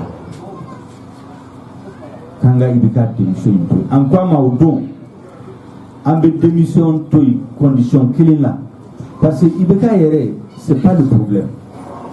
baaraminɛw min b'a bolo jamana bɛ ka tiɲɛ ni baaraminɛw a ko baaraminɛw bila n'a y'u bila a bɛ se ka to présidentya la a y'o papier bila k'a d'a ma ale yɛrɛ taara di IBK ma o de kama ni n b'a mɛn mɔgɔ damadama bi sigi médiaw la sisan k'a fɔ ko foyi kun t'u bolo hali ni IBK kun baara fanga la u bɛna jamana mara cogo min na a kun t'u bolo o ye mɔgɔ minnu t'a ɲɛdɔn ou bien qui est de mauvaise foi o papier dira IBK ma en fin juin u b'a ma ko mémorandum Diko de ko y'a ɲin'a fɛ a ko k'ale t'a fɛ IBK ka bɔ fanga la o mémorandum dili IBK ma IBK de y'a bila kɛrɛfɛ donc a ye kɛlɛ wuli tuguni f'a ka bɔ fanga la o don Diko y'a fɔ k'ale b'a fɛ ka démission ko in bila an tor'o la fo CEDEAO ɲɛmɔgɔw nana yan min bɔra la aw bɛɛ y'a ye donc kabini o don a ko a ma k'ale ye diinɛ ɲɛmɔgɔw de kɛlɛ sera ye don min na c'est très politique k'ale b'a fɛ an ka président démission bila M5 ko k'a t'a bila ko parce que n'a mɛ kɛlɛminɛw minnu b'a bolo n'a mun bila k'o di M5 ma ka jamana ka changement don jamana kɔnɔ an ka kɛlɛ bɛ na kɛ fu ye maintenant après IBK bɔra fanga la a ko k'ale ye sɛngo politique ko la k'ale sigira ka misiri la et sisan a ye manifeste la ça veut dire que a bɔra tuguni ka na kuma mɔgɔw b'a fɛ n k'o de commenter ne y'a fɔ caman ye je ne fais pas de débat de personne ale min y'a sɛbɛn ale min y'a fɔ an b'a sigi k'a lajɛ n'a bɛna min kɛ donc ale ni M5 u tɛ réunion kɛ kabini a y'a fɔ k'ale taara misiri la foyi tɛ ale ni M5 cɛ a ma ɲɔgɔn rencontré a ma foyi kɛ kabini fo bi fo CEMAS mɔgɔ damadama nana fɔ k'olu tɛ M5 la tuguni mais u taalen fana CEMAS mɔgɔw de tora M5 la o CEMAS militant caman bɛ yen bi min bɛ M5 la Limam Jara an y'a dɔn M5 de la o M5 qui est réunion pas fort mais qui est place de l'indépendance. Celui qui a fait prier les gens sur la place de l'indépendance. C'était l'imam Diarra. Il est au M5. Ou t'as la mogo minu faga au RTM Kourkon. L'imam Diarra a fait Kumba Ninika faga yere. L'imam Diarra ben mi faga faga. Il est dans le M5. Donc, mogo chaman be semasi la mi M5 là. Dogora kata, c'est leur affaire. N'est-ce pas commentaire koka. Donc c'est la situation d'aujourd'hui quoi. Ni évolution européenne kala, anga sigi kala. Et maintenant les démolitions de Niamakoro. Effectivement, tarabo ka sochu domina. Niamoko bauchi mida dola. Ne foro de wula ka foku o manga ke. O manga ke muna. Doko ne ma ko sharia de do. Nko ni sharia do. Est-ce que Mougo Boulila ou Yara Kamakata Sojo? Pour qu'il y ait un sojo, il faut papier qu'à Dima. Ni qu'à plan de maison te fa qu'à valider. Ni bel l'impôt ni fonds à la gouvernement. Pour que Okuma te faut, ou bien la bib Fantaoka Kuka Soji. Ni état de marché, ni va faire que Sharia Bouli. Sharia Sira de Sharia là. Où est Kili? Aflana. Unko ni sharia be boli jamana donka ça doit être pour tout le monde. On a des Maliens citoyens qualité ça va de Kemalla dobe min soti ci ulu be aéroport yoro dobe min be continuer ka sojo ou be aéroport yoro ou be ta bin fantam ka c'était min pour ka sojo ko kente soma ma soma a kadi transition nyamoyo a mandio ne ko ni bafu ko o manga ke jamana ko afrana nko mo minum be décision ta bi ko ka ta yorochi est-ce que lu kumbe M5 pour manifestation là ou kunta là mo mini yo décision ta a chi kunta M5 là ka sore biga mabi donc peuple est minini yani biga ka bo fangala ani ka ta mo ka suci o tekili muni okay. Ne a comment foyer dans ma première partie. Mine a une histoire nous ama manion femme. Ouye mogo minuta. Mogo minun kumbe M5 kele. Kuta fi beka ka bo fangala. Ali mogo minun kuba fo kuda tala otoka problème. Utaru de faranyon ka fo pour le bana yelama do jamana ko. Minu ye kele ke ku black refe. Ko se ka kewo. Ni M5 minu ye kele ke malion nefo. C'est nous aéroport nous y a une manifestation qu'on fait. Est-ce qu'on a ces courses? On a Sarah et Katouka Souti. C'est pas normal. Né au de fond. Au de Madia 2, pour ne devait mourir choukou la transition. Nous comment que notre groupe comment faut. Amadablabi, Adablalendo. Ou marque à la Kamau. Ou yake. Parce que né nda dwala. Parce que mourir y a dans a foru nous continuer à que mi ibeka soro be na soro donc vous serez na ko ka kadabla commencer à foko ko wari de desera de ko ya pas de fond pour continuer avec sochi damne et aga ta sebu auto essence ta mimba la sebu avec essence va foko ko sera nyamana ko essence bana ko yeso chi dabla ko passer wari bana galondo il y a dabla parce que ayanda douala mogore ida dala a foré ko numa dabla au petit donc on dit comment il y a plat mais hali nous y a plat mo communication tira nous taïmou donc c'est des questions qu'il faut poser au pays c'est les erreurs de la transition au keramuna parce que transition be mo minum bolo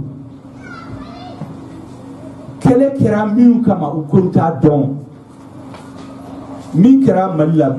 C'est comme il y a une élection là.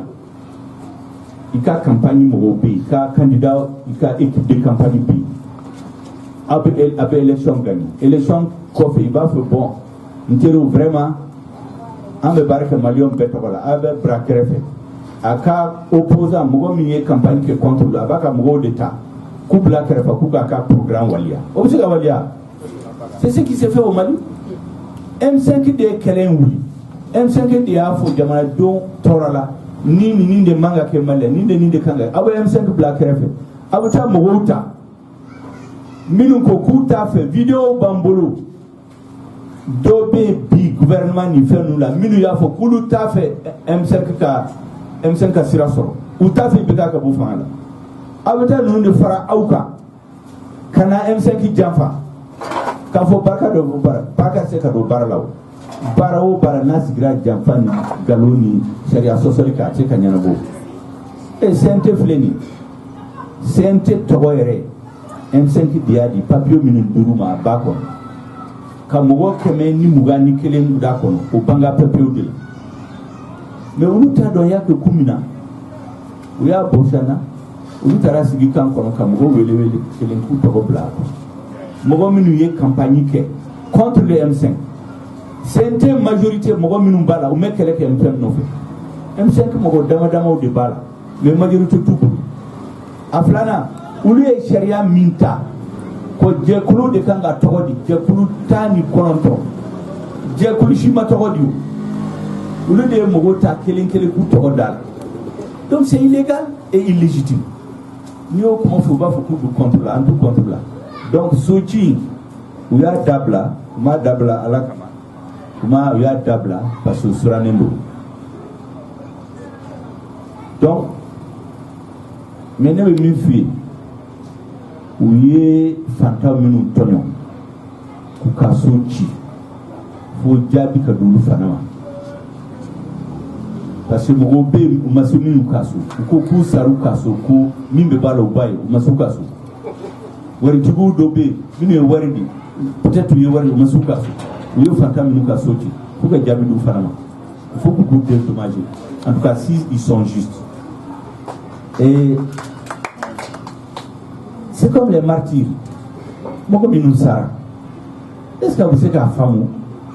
mɔgɔ minnu sara kɛlɛ min na o kɛlɛ de y'a kɛ sababu aw nana fanga la aw b'o dossier ta k'a bila kɛrɛfɛ aw bɛ mɔgɔ wele kelen kelen ka malo bɔrɔ kelen d'u ma ani 15 kelen kelen k'u bila présidence la k'u d'u ma est-ce que jamana bɛ se ka taa ɲɛ nin cogo ye k'a sɔrɔ bɛɛ b'a dɔn sɔrɔdasi minnu nana mugu ci an t'olu de kama de mɔgɔ dɔw bɛ yen min ye ordre di a ye bɔ kan kɔnɔ a ye marifa d'u ma a ye taa mugu ci mɔgɔw la o de kan ka sɔrɔ k'a kiri c'est pas les soldats c'est un exécutant mais u y'a bɛɛ datugu ne ye armée wari min f'aw ye min y'a kɛ kɛlɛminɛnw tɛ armée bolo ministre de la défense kɔrɔ le général Dayilu Danbele bɛɛ b'a dɔn tɔgɔ ɲuman min b'a la dans l'armée u yɛrɛ y'a dɔn gouvernement la pour que ka légitimité dɔɔni du ka gouvernement ma parce que u b'a dɔn mɔgɔ tigɛrɛw la donc u y'a wele ka kɛ ministre de la défense pour que maliyɛnw dusu sumaya c'est quelqu'un qui dit la vérité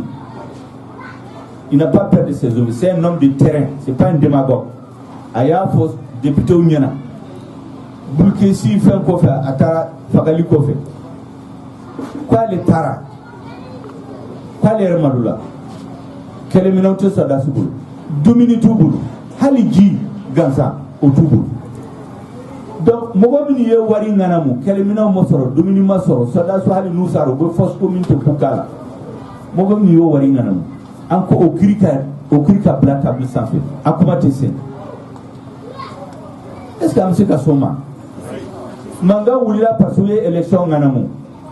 an ko an ka a kɛ pour que siɲɛ wɛrɛ mɔgɔ si ka nin sigi maliyɛnw kunna parce que i ye élection suɲɛ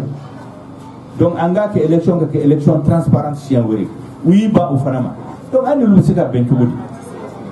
olu b'a fɛ mɔgɔ minnu bɛ parce que olu ɲɛna kɛlɛ in kɛra place de nɔfɛ donc n'u ye place di mɔgɔ ma u b'u da bɔ fɛn bɛɛ la le comité stratégique du M5 a dit non nous on a une dette vis-à-vis du peuple malien an se ka tugu ko n'u b'a fɛ ko ka ɲɛnabɔ u kana an ka sigi discuter des problèmes qu'il faut pour que les Maliens sentent qu'au changement kɛra Maliens nafa kama nous m'o kɛ ils vont continuer f'u bɛ bi diɲɛ kɔnɔ nous notre rôle c'est de les conseiller c'est de les aviser c'est de même nous opposer à eux parce que à laban sini an bɛ ka min fɔ bi n b'a dɔn a b'a digu caman la mais n'an m'a fɔ mun de bɛ fɔ sini u b'a fɔ aw ye mun de fɔ aw wulila ya kɛ i bɛ k'a kɛlɛ kabi i bɛ k'a binna place dira aw dɔw ma min ma place sɔrɔ aw b'a ye an m'a kun o de bɛ na fɔ C'est pourquoi nous, on leur dit que la voie qu'ils ont choisie, c'est la voie de l'impasse. Il faut corriger la trajectoire de la transition, il faut rectifier la transition. Et il y a une fait ni monsieur candidat, ni candidat ko comment vous le comité stratégique, ayo comment faut mois d'octobre. Parce que M5 là, partout B, association B, syndicat B, en Benaminka. Parce que syndicat ko kulite politique là, kulu wulila parce que bekay malikien. Ni campagne watinana, ulu dabo, kola parce que kulite politique kola. Association de ONG Damayafo. Personnalité au M5 là, mobilité politique là. Donc, en Benaminka, comité stratégique, comment ka black RFF.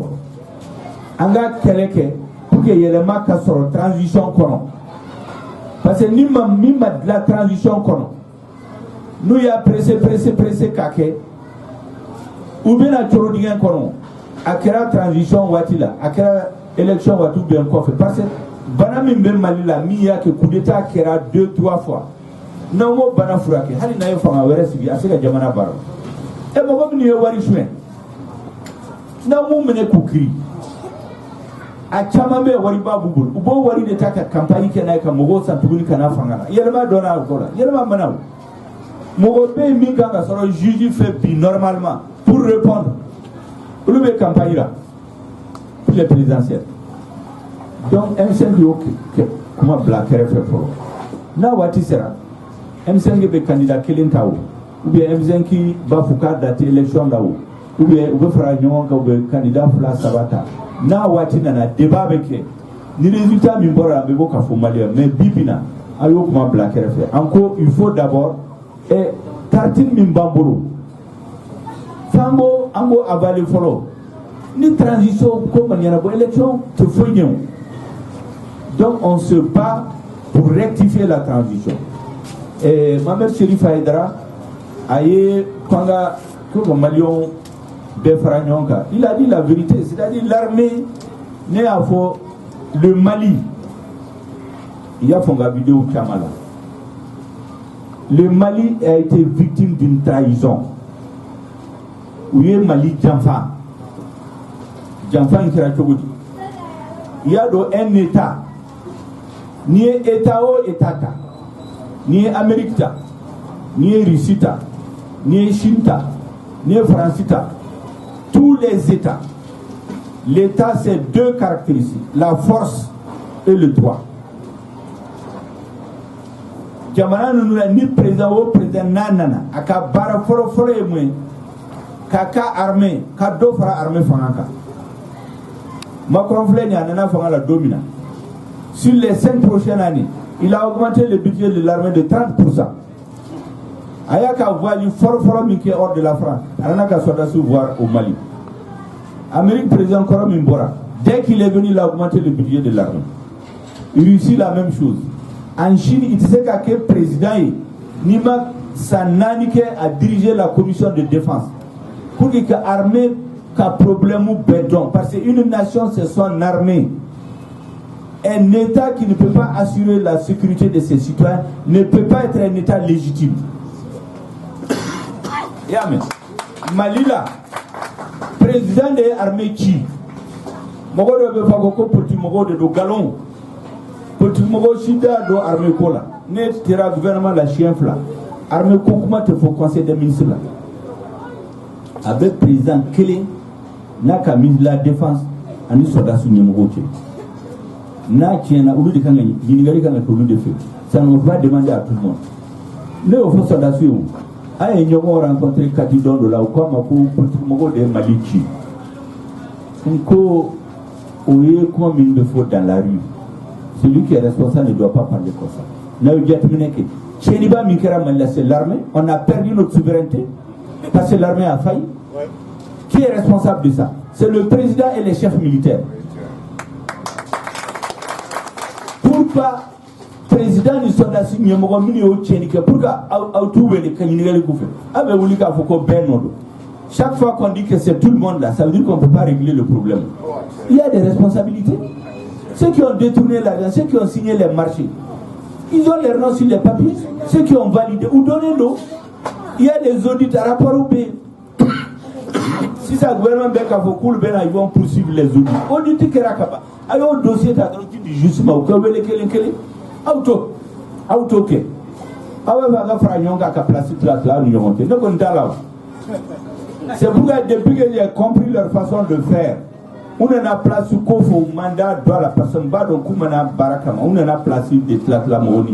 pour continuer la même chose. Autre ça sert à quoi? Ça sert à quoi? C'est pourquoi moi je suis convaincu que notre peuple a été victime d'une trahison. Il faut chier un Kama dans l'histoire du Mali. Ambe quelle est la dominante? Ambassadeur Kama Yaye, ou quand il y a des démission d'Abla. Nkumako ne connaît pas d'Abla. Faut n'indésera. Pourquoi? Ne veut Mali histoire donc. Hani a livre Sebe Naouyaye à Bakora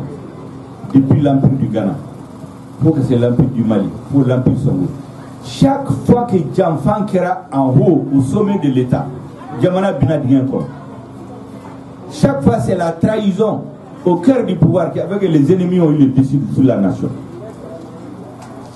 En temps de guerre, en guerre là, Mogo Minumbe armée ga wari chouin. Que le Minaonga wari ka chouin, il a trahi le pays. Notre Pangala, Djamana Sekakani. Donc, comment que le Mali a été trahi par ses dirigeants. Donc, au début, c'est Nahal Sissa. Et Minfo, notre peuple a été victime d'une trahison. Ni deux soldats blancs attaquent là. Il était que le Minaondama, il était Domini Dama, il était Guy Dama, il était Fura Dama. Natara Kelela, Monde Basso, Bafagaoué avec Pouli. Dans un camp militaire, on annonce qu'il y a 250 personnes. Quand en réalité, il y a 150. Ni Marfa Keme Flakanga Douma, Marfa Bidou de Boudouma. O Marfa o Kelenkele, ni cartouche ba saba banani Kanga Douma. Ou bien cartouche Keme Saba Douma. Ni Kele Oulila. En 5 minutes, ou ka Balou Beba. Deux Marfa Touboul. Nous Mobolu Boufa. Mogomini Youpla Katao Kelen Adele Djamfankeo. Donc Mali l'armée où il y a Djamfandi. Amo Kolo de Kon. Mais au Djamfay a responsabilité au Donendo. Mais au Tony au Betoga faut ben nodo. Mais ce n'est pas comme ça. Nkuma Flana. C'est pas parce qu'il y a eu l'échec que Abena Foucault Poutri Nyamo Osembo Kobela. Mais l'échec c'est l'armée, d'abord c'est la sécurité. Est-ce que vous savez aussi ça? Quand les soldats sont black refait, en bataille politicien, ani journaliste, ani sénégalais, ani artiste, ani coiffeuse, ani chirurgien de blagnon, pour de bêta quelqu'un. Jamais. Il faut reprendre notre armée et la réformer. La politique c'est la même chose. Ni mon de politique là, mi est qui est liqué. Adonendo, aïe où est la justice là qu'elle est. Mi ne ma politique, mi ne met qui est liqué. Avant nous toquer un fou. Et puis c'est pas parce que vos maçons, ne me toquez au mon gars pour qu'aucun femme. Sojo. Ni nana écoute Sojo Kani, ou Akni. Ce sont des maçons. Ibuta, maçon, ni moi, Minubulo, Bouto, Motomo, Kabara, Douma. Mais il tout black refait. Quand vous êtes un politicien, ni journaliste, ou Famba, nous, ni Maïga, nous, nous, de Farang, nous, de Venika Sojo. Mais ça ne marchera pas. Parce que dans la société, il y a 4 acteurs. Il y a les acteurs qui s'occupent de la vie spirituelle. Il y a les acteurs économiques. Opérateurs économiques. Il y a ceux qui s'occupent de la défense et de la sécurité. C'est les militaires. Et ceux qui s'occupent de la gestion de la cité. C'est les hommes politiques. Or, c'est qu'un politique black kata opérateur économique, kata religieux, c'est pas leur travail. Vous savez qu'on politique à Jamanad là. Mais eux, c'est pas leur travail. Les militaires, c'est pas leur rôle que de venir gérer la cité. Celui qui veut gérer la cité, tu ne vas pas dans l'armée. Quand tu vas dans l'armée, c'est pour te battre pour ton pays. Il peut arriver que certains hauts responsables militaires soient dans des postes administratifs. Mais d'une façon générale, le rôle de l'armée, c'est de se battre. Quand notre pays est occupé, mais que les militaires soient dans des directions nationales, dans les DAF et autres là, mais même pour leur honneur, ça ne sert à rien. L'armée doit restituer au Mali son honneur et sa dignité. C'est ça le rôle de l'armée. Donc, je ne peux pas comprendre. Ni l'armée au pharaon, aux conditions qu'a créées. Si on n'a pas créé les conditions, ça c'est la faute du président de la République et des chefs militaires. Ce n'est pas la faute de tous les Maliens. Donc, il dit que les Maliens, que le même système continue. C'est vrai. C'est Sidibé qui a dit. C'est le problème que nous avons. Mais à Faouyeya, Kabini M5 Sibira, M5 qui répondait à son Sévénen, M5 qui problème quand on a au Sévénen. Minumba pourquoi M5 m'a fait c'est pas vrai. Mais où le pays, ni au papier tassisa, il y a que le gouvernement Beka Baraké. Même aucun point de revendication du M5. Oumata. Donc il y a là-bas ce que nous demandons à tout le monde. Je vous ai dit qu'il y a des gens, minnu wulila ka fɔ k'olu tɛ sɔn i bɛ ka bɔ fanga la. Dɔw y'a fɔ dɔw y'a wele vraiment a y'aw da bɔ ko in la a ka gɛlɛn dɔw yɛrɛ ma foyi fɔ. N'aw ye nana olu de fara ɲɔgɔn kan k'a fɔ ko ka changement jamanadenw ye kɛlɛ min kɛ Mali kura ninnu k'olu de b'a waliya. Mɔgɔ minnu ye kɛlɛ kɛ k'u bila kɛrɛfɛ changement bɛ se ka kɛ cogo di? A bɛ se ka waliya o. C'est pourquoi aujourd'hui n'aw ye Maliyɛnw kɛmɛ ta. Que le pays est bloqué. C'est ça la vérité. Alors, et enfin, bon, Madou Traoré, allez qu'on a une folie drôle et que doit ok. Alors la folie doit ou ne. Il peut même une paouille. Les Maliens,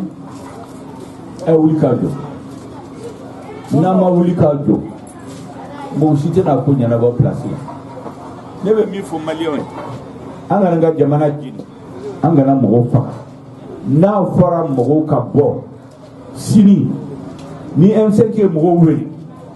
ni mogo bɔra ka se le 5 juin ma aw ba on va pas faire 3 mois de manifestation o dugusɛjɛ u bɛ jigi ka bɔ kati ka na M5 fɛ o dugusɛjɛ parce qu'il n'a aucune base sociale olu yɛrɛ nana fɔ k'u ye M5 kɛlɛ dafa. Avec quel d'affaires quel est un kata associé avec ceux qui sont contre le changement.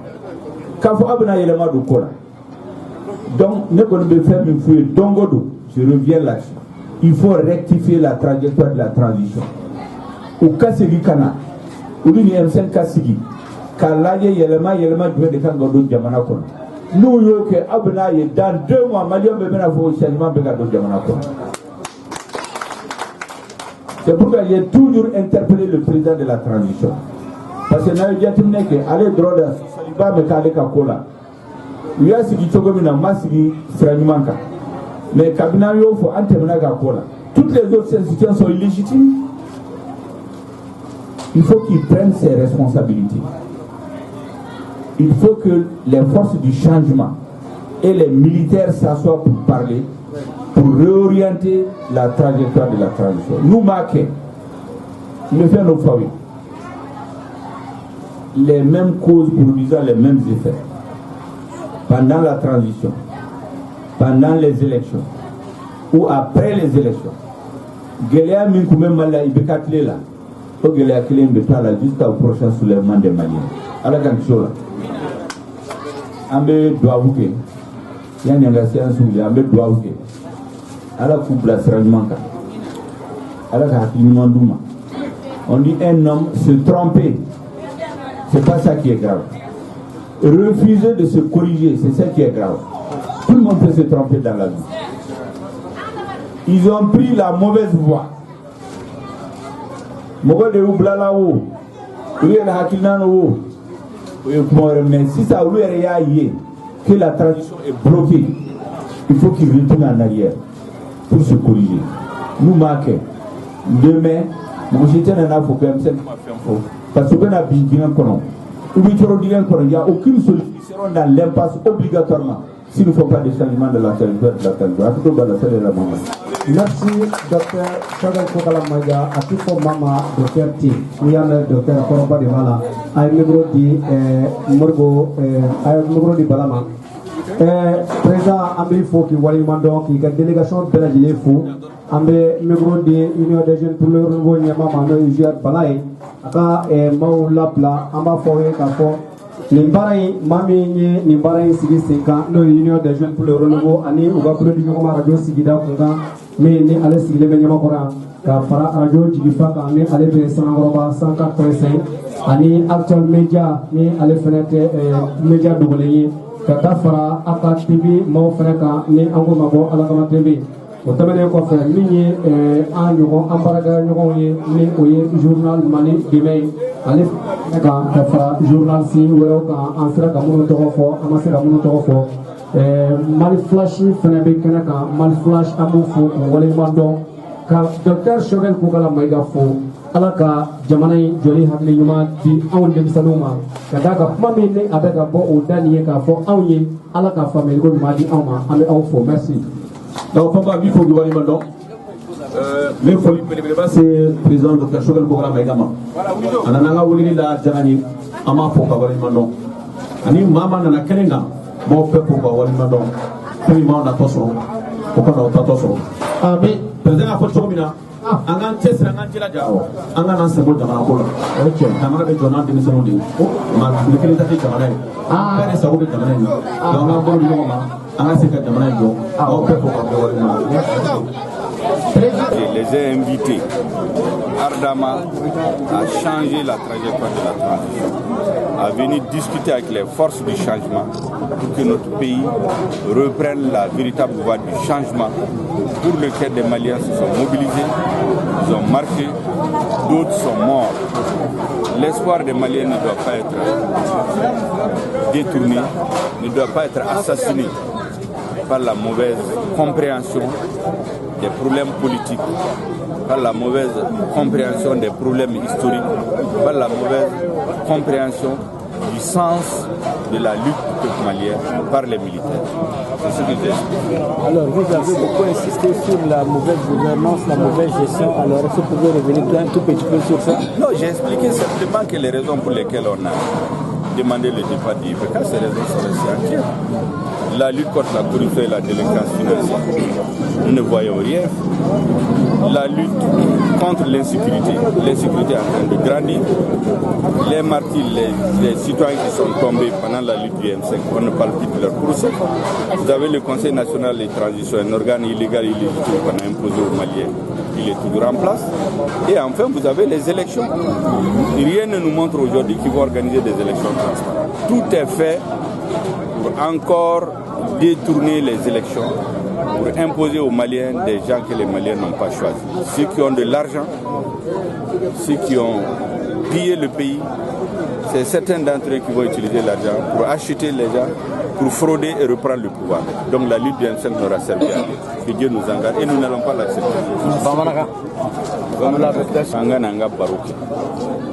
Au barreau Keramunka, au Yelama Mikera Malikono, situation politique Mimbe Malabi. On a analysé que au cas femme. D'abord, né au genou fort. Quand la jeunesse elle-même, les jeunes eux-mêmes, ne sont pas de mon parti. Certains sont dans le M5, d'autres ne sont même pas dans les associations. Nous, nous farons les nyons, quand on est kana, on a baroque, quand c'est qu'on femme, je pense que au Kani Bema. Donc, on a comment au Djabi, baroque era munka, miningali chama de kerabi. Follow, yelema kera kumina. M5 est resigra kumina. Gelea mimbe malikane au befu et kelin. Anga analyse yemwe. Pour que la transition bloque l'endo pi. Parce que yelema minin l'endo malion fait. Malion voulila ka yelema mini. Fanga yelemara. Mais bara minkanga boloda pour que malion kado ka yelema na jemana. Ou bara kelin te senasisa. Ni ata mogo minu sara M5 kele ko ka kuma te sen mogo minu ye armée wari de fo armée ma kele minu so ma dumini so ama furaw so ka kuma te sen élection kana shueli tuguni mo shi kana shueli ka malion sanki se fanga la jagwa atega nyana et nié wari min tiena malikot pendant ces temps les grandes administrations wari min dit au rapport de vérificateur de contrôle général de l'État au dossier ko malion willa ka fo tout à fait bugo kani sigi malion kuna jagwa tusa ka election nganamu ka fanganta jagwa ni mo min baraka mu chala ko kana ke malla o fana bara mi bese anya tala ko fina parce que yi banque organe indépendance hale nu bena sigo basoro wati ko do ka sika bara donc ya ira bela ko nyingali mun kera malion wulila ko min kama pour changer le régime a kelente mo bo biseki nyeshi mi ma ko kanya na boro donc ko de fo jeni ko ne ma solution du men de bala ko ma solution mi bala M5 ya ko le changement de la trajectoire de la transition la rectification de la transition o kore wi sira minta ou ka sira imbla kana sira manka ka fo ki filila aucun problème mais ni to filila il y a donc be filila il tora filila o de manyo donc kuma kuka segiko oui ni force du changement kanisi ka kuma yelema kanga do kula fonye wele blaka et président de la transition ka fo ni jatemne ke institution nous fait sigra président sigra gouvernement sigra CNT sigra manga mo wuli président de l'État ya sigi chogomina ama sigi siranyumanka na yo ko fante menaka so solime kala kakola et puis c'est lui le chef de l'État. Il doit prendre ses responsabilités. Le pays est bloqué aujourd'hui. Le pays est bloqué. Ni Malion Kemeta. Bi kononto ni kononto pas que pour transition bloquée. Mais il faut que le président écoute les Maliens. Qu'il vienne parler, qu'il appelle les forces du changement pour parler avec eux. Nous moquer. Dans une impasse. Avec ce Yorodola. Avec qui donc anga wele bimbe qui m'a nous y a la main akadi nous ma la main sini mo chite na fo quand même simplement kama fait information kama sensibilisation moi de forage genou mais continuer ka fo M5 peut continuer ka fo entre des sols fo anga am sango mini ango so malion sango mino c'est ka to bala